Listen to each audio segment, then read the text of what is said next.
President Joe Biden is about to sign a presidency-defining bill. The GOP, the party of no, trying to distract and deflect with some really shameful statements about race, like this disgusting claim that Black Lives Matter doesn't like families. How is that a disgusting claim about race? Black Lives Matter is an activist organization. It's not a purely racial organization. There are non-black people who support Black Lives Matter. But the thing is, they don't seem to care about the black family at all. And just to be clear, black families are getting absolutely crushed at the moment. In 2015, it turned out that 77% of black births in America were to single mothers, which is unreal if you think about it. Like nearly 4 out of 5 black kids are born to a non-nuclear family household. That's insane, right? But if that's not bad enough, so I would have thought anyway, if a movement gave a damn about black lives, the first thing they'd be like was, right, okay, we really need to start putting the black family back together. But instead, Black Lives Matter hadn't expressed the anti-family message on their goddamn website, right? Under the What We Believe section, they say, quote, "We disrupt the Western prescribed nuclear family structure requirement by supporting each other as extended families and villages that collectively care for one another, especially our children, to the degree that mothers, parents, and children are comfortable." Well, I call BS on that. I don't see how. I mean, maybe that's the case. Maybe you want it so that literally none of these children know who their fathers are. Maybe that's what you're going for. This is what their quote village is, but it doesn't seem to be doing anyone any good. And the thing is, when there was a huge backlash to this, going, "How? Why do you want to disrupt the nuclear family?" They just deleted the page because, I mean, what's their argument? Like, what are they going to say? Well, Well, it's a symbol of Western liberalism. It is. It doesn't help us bring in the socialist utopia. It doesn't. But that's not a popular message. Healthy, happy communities that are, with strong families, that's bad for Black Lives Matter, which is why, and obviously it's because Black Lives Matter is a communist organization. This follows on from communists viewing the family unit as an oppressive structure, whereas in fact it seems to be essential if you want to have any kind of emotional stability and not turn into some thug who joins a gang and shoots people in the street. Just saying. And this is not a racial thing either, right? This would go for any race, at any time, in any place. This is just a young man problem. But anyway, so let's see what he says about that. Come on. Doesn't like the old-fashioned family. What does that mean when Black Lives Matter was about police brutality and violence and trying to keep family members and loved ones alive? Sounds like family values to me.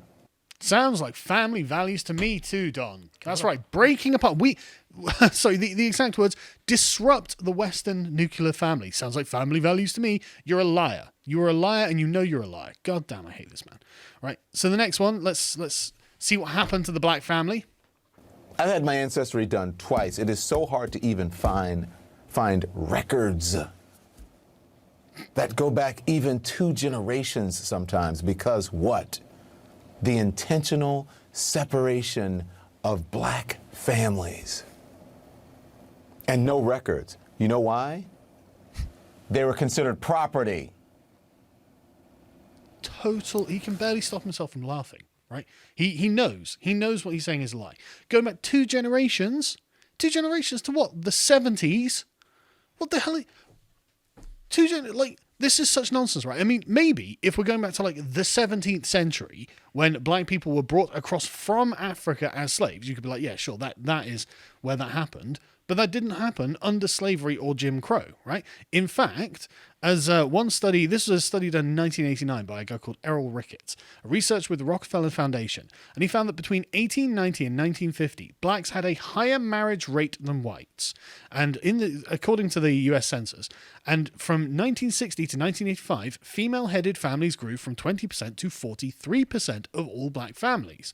And so the rates of marriage for both black and white women were the lowest at the end of the 1800s and peaked in 1950 for blacks and 1960 for whites. And according to him, it's dramatically clear that black females married at higher rates than white females of native parentage until 1950. The legacy of slavery, according to the data, does not explain the obliteration of marriage that we've seen in the black community for the past 30 years. It's clear from the data that observes Ricketts that 1950 was a watershed year for black families as black female-headed families grew rapidly in concert with blacks becoming more urbanized than whites, and of course what happened in the 60s and 70s, the expansion of welfare.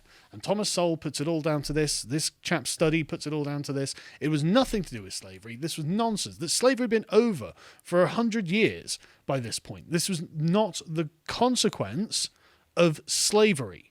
Don Lemon is lying, just lying to his audience here. And CNN are just not going to just allow it. They just allow it. Here's a platform for Don Lemon to lie to millions of people, assuming CNN has millions of people watching them, which they probably don't. Let's go for the next one. Black Republican in the Senate telling Fox News, of course Fox News, that what he calls woke supremacy is as bad as white supremacy. Woke supremacy is as bad as white supremacy.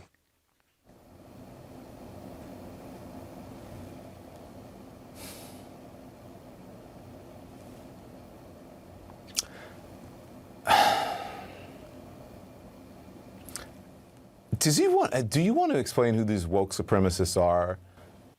Yeah, I do, actually. We'll go with AOC, Bernie Sanders, Rashida Tlaib, Ilhan Omar, Anna Presley, any staff of any millennial-run news organization like Vox, BuzzFeed, Slate, whatever, tens of thousands of Black Lives Matter and Antifa rioters over the course of summer, and of course, you as well, Don Lemon.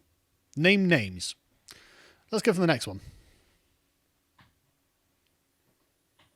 I haven't seen any woke supremacists. I've never seen a woke supremacist lynching anybody.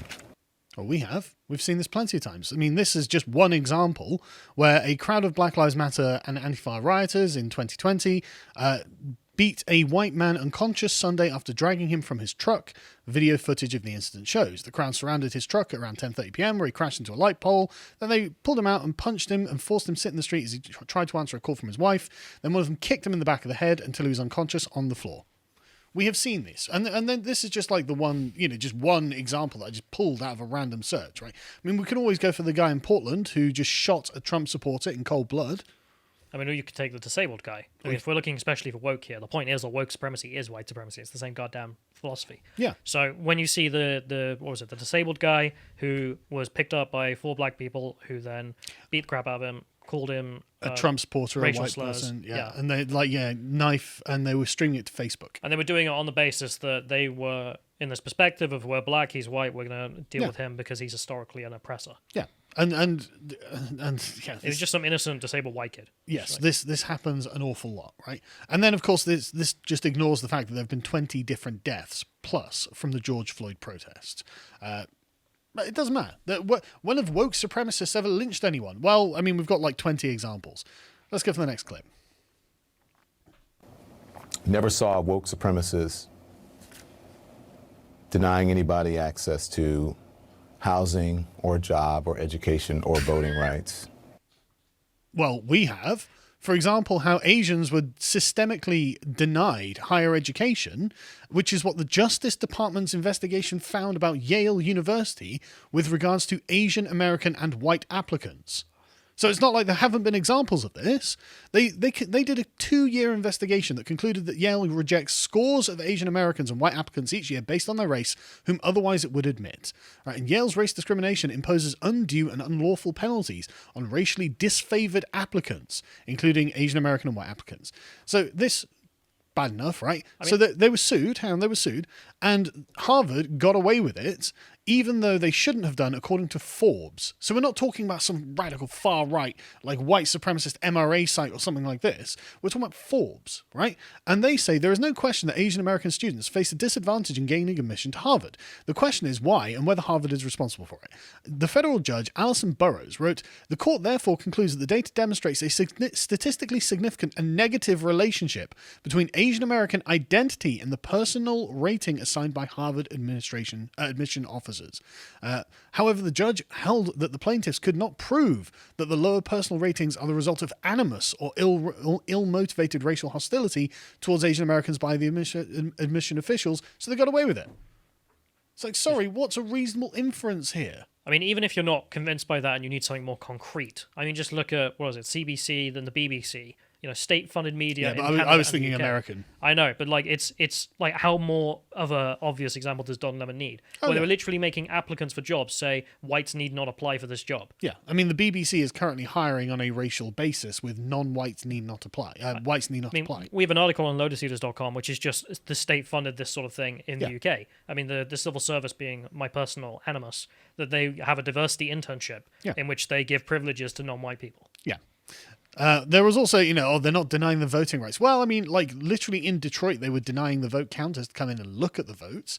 So, I mean, if voting rights are infringed by potential fake ballots, maybe you could say that was the case as well. And these are, of course, woke supremacists. But anyway, let's go to the next clip. Never saw any woke supremacists enslaving anybody. Amazing. Amazing. Slavery happens to have been illegal long before Don Lemon was born. And it's not like white people have never been slaves. But the thing is, you can watch woke supremacists enslaving white people in a large amount of media these days. Apparently there's a new Black Lives Matter themed program called Cracka, which reverses what happened in American history, depicting white supremacists as slaves and black people as slave owners, who somehow become the morally justified slave owners, I guess, in this alternate universe. Weird, isn't it? But you could always just go down to California, right, where you can find activist groups who literally, like this one called Sicarii 1715, forcing passerbys to bow down before them. Black supremacists making white people kiss their feet in apologies for racism. And they claim that, of course, that blacks, Hispanics, and Native Americans are the true descendants of the 12 tribes of Israel because they're obviously sane people. Well-known historians. Yeah. I mean, I don't doubt there would be actual slavery going on, Don, if it wasn't outlawed, just so you know. Anyway, let's go to the next one about interracial marriage. Never saw any woke supremacists trying to keep people from marrying amongst different races. Do you not watch Hollywood reporting? Donald Glover got it in the neck because he, a woke supremacist, is marrying or is with a white woman. And he got it constantly, all over Twitter. You can't be woke while you're dating a white woman. How dare you? You're a race traitor is basically the allegation. But that's not the only one. This person called Shannon Sharpe, the next one. Shannon Sharpe has proven himself to be... if we can go to the next one, John. Has proven himself to be a pretty woke individual, regularly discussing race and social injustice as they relate to mainstream sports on Fox's and whatever. He's been a vocal supporter of Colin Kaepernick, blah, blah, blah. Twitter user Cynthia G, who's an insane SJW, has a YouTube channel, called out Sharpe and LeVar Ball for dating and marrying white women while still receiving praise from the black community, suggesting that black women who date outside their race, such as Serena Williams and Halle Berry, are shamed for doing so. It is constant on black Twitter that it's like, I can't believe this black person is dating a white person. Constant. Right. And then in fact, the Huffington Post has got articles and articles about this.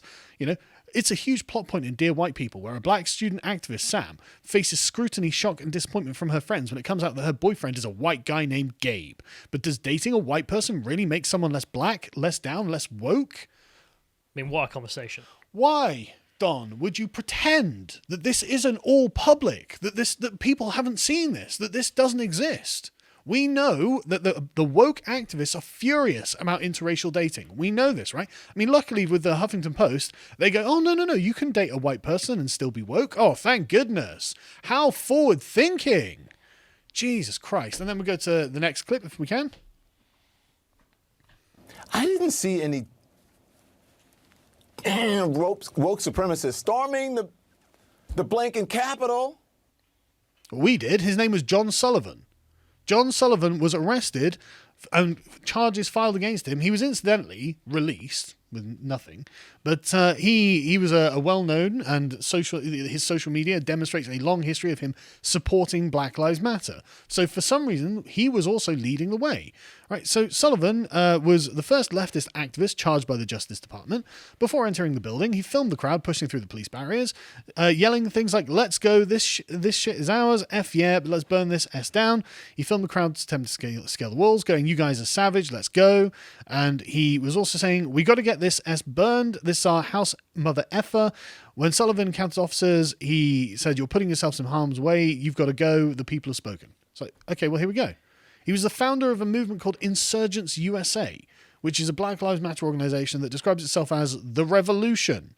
And it began protesting racial injustice in policing last year following the death of George Floyd. Don, you are such a liar. You are such a disgraceful, disgraceful liar. Let's just play this last clip. Tim, I have to. I know you don't want me to yell, but this is ridiculous. You are gaslighting people. You are giving people misinformation. What are you doing, brother? Yeah, brother, what are you doing? You are the liar here. You are lying to everyone, and everyone knows it. The evidence is all out there, and God, I'm so sick of it, because no one will ever hold him to account. Like, he'll never have to answer for these lies. If you enjoyed this segment from the podcast of the Lotus Eaters, you can watch the full broadcast live every weekday at 1 p.m. UK time on lotuseaters.com.